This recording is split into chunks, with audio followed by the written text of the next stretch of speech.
Nagpapaulan po nga ngayon sa ilang bahagi ng bansa ang trough o extension ng binabantayang low pressure area sa Pacific Ocean. Namaraan po yan ng pag-asa mahigit 1,000 kilometro silangan ng northeastern Mindanao. May medium chance itong maging bagyo at posibleng pumasok sa Philippine Area of Responsibility sa Biyernes o Sabado. Apektado na ng trough ng LPA ang Palawan at Mindanao.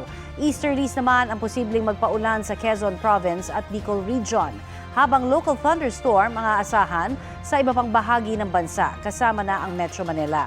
Marami pa ring lugar ang makararanas ng matinding init at alinsangan.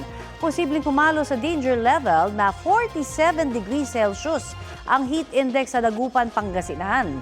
46 degrees Celsius naman sa Apari at Tuguegarao sa Cagayan at sa Muñoz, Nueva Ecija.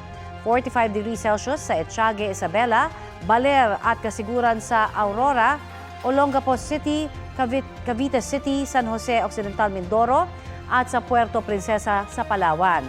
44 degrees Celsius sa Bacnotan, La Union at 10 pang lugar. 43 degrees Celsius ang posibleng heat index sa Pasay City at sa 11 iba pang lugar sa bansa. 42 degrees Celsius sa Calayan, Cagayan at 9 na iba pang lugar.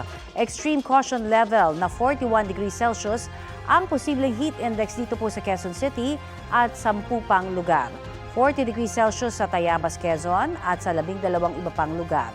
Stay hydrated mga kapuso, iwasang magbilad sa arawan mula alas 9 ng umaga hanggang alas 4 ng hapon at magdala po ng payong.